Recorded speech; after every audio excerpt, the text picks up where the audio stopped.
Taib. Tentang pengeras suara, tidak ada larangan untuk kita menggunakan pengeras suara.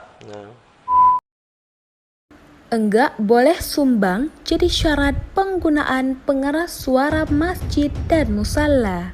Ini aturan lengkapnya. Halo semuanya, Menteri Agama Yakut Khalil Qaumas menerbitkan surat edaran yang mengatur penggunaan pengeras suara di masjid dan musalla. Surat edaran nomor 5 tahun 2022 berisi tentang pedoman penggunaan pengeras suara di masjid dan musalla. Nah, sebelum kita lanjutkan pembahasannya, kita mau mengingatkan ke teman semua untuk tekan button subscribe dan jangan lupa nyalakan loncengnya agar teman-teman tidak ketinggalan update video terbaru dari Fulkis. Untuk memastikan penggunaan pengeras agar tidak menimbulkan potensi gangguan ketentraman, ketertiban, dan keharmonisan antar warga masyarakat, Menak menilai perlunya pedoman penggunaan pengeras suara di masjid dan musalla bagi pengelola masjid dan musalla. Berikut adalah aturan lengkapnya.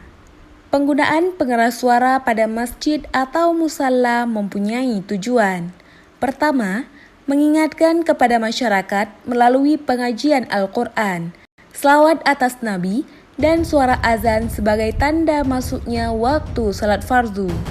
Yang kedua, menyampaikan suara muadzin kepada jamaah ketika azan, suara imam kepada makmum ketika salat berjamaah, atau suara khatib dan penceramah kepada jamaah.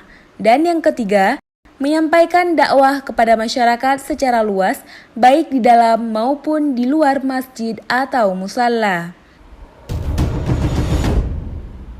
Pemasangan dan penggunaan pengeras suara. Pertama, pemasangan pengeras suara dipisahkan antara pengeras suara yang difungsikan keluar dengan pengeras suara yang difungsikan ke dalam masjid atau musalla. Kedua, untuk mendapatkan hasil suara yang optimal, hendaknya dilakukan pengaturan akustik yang baik. Ketiga, volume pengeras suara diatur sesuai dengan kebutuhan, paling besar 100 desibel. Dan keempat, dalam hal penggunaan pengeras suara dengan pemutaran rekaman, hendaknya memperhatikan kualitas rekaman, waktu, dan bacaan akhir ayat, selawat atau tarhim. Tata cara penggunaan pengeras suara. Waktu salat subuh, sebelum azan pada waktunya, pembacaan Al-Quran atau salawat atau tarhim dapat menggunakan pengeras suara luar dalam jangka waktu paling lama 10 menit. Dan pelaksanaan salat subuh, zikir, doa, dan kuliah subuh menggunakan pengeras suara dalam. Zuhur, asar, maghrib, dan isya. Sebelum azan pada waktunya, pembacaan Al-Quran atau salawat atau tarhim dapat menggunakan pengeras suara luar dalam jangka waktu paling lama 5 menit. Sesudah azan dikumandangkan, yang digunakan pengeras suara dalam. Sedangkan pada waktu sholat Jumat, sebelum azan pada waktunya, pembacaan Al-Quran atau salawat atau tarhim dapat menggunakan pengeras suara luar dalam jangka waktu paling lama 10 menit. Dan penyampaian pengumuman mengenai petugas Jumat, hasil infak sedekah, pelaksanaan khutbah Jumat, salat, zikir, dan doa menggunakan pengeras suara dalam. Pengumandangan azan menggunakan pengeras suara luar. Sedangkan kegiatan syiar Ramadan, gema takbir Idul Fitri, Idul Adha, dan upacara Hari Besar Islam, penggunaan pengeras suara di bulan Ramadan baik dalam pelaksanaan salat tarawih, ceramah atau kajian Ramadan, dan tadarus Al-Quran menggunakan pengeras suara dalam. Takbir pada tanggal 1 Syawal atau 10 Zulhijjah di masjid atau musalla dapat dilakukan dengan menggunakan pengeras suara luar sampai dengan pukul 22.00 waktu setempat dan dapat dilanjutkan dengan pengeras suara dalam.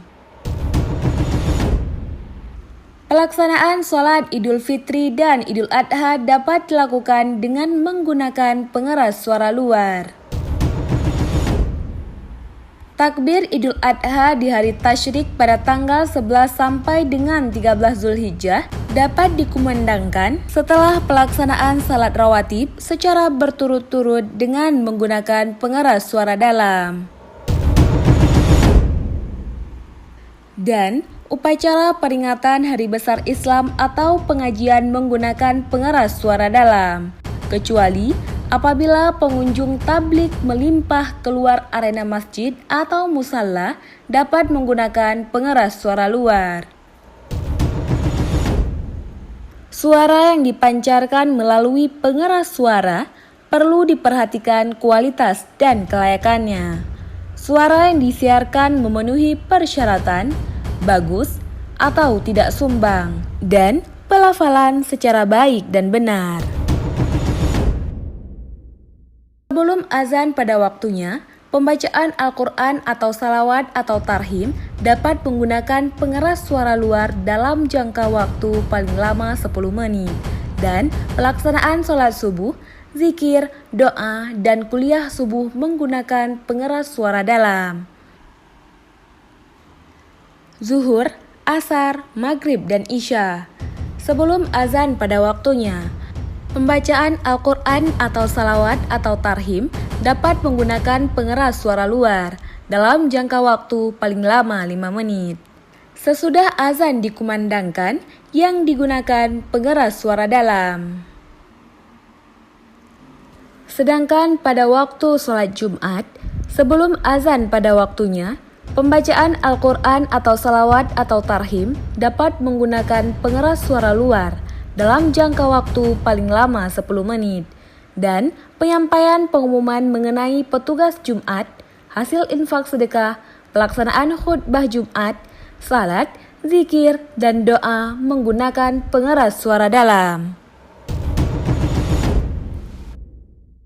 Sedangkan kegiatan syiar Ramadan, gema takbir Idul Fitri, Idul Adha, dan upacara Hari Besar Islam, penggunaan pengeras suara di bulan Ramadan baik dalam pelaksanaan salat tarawih, ceramah atau kajian Ramadan, dan tadarus Al-Quran menggunakan pengeras suara dalam. Nah, itu tadi pembahasan kita. Enggak boleh sumbang jadi syarat penggunaan pengeras suara masjid dan musalla. Ini aturan lengkapnya. Semoga bermanfaat bagi teman-teman semua ya. Oke, sampai di sini dulu video kali ini. Sampai jumpa di video selanjutnya.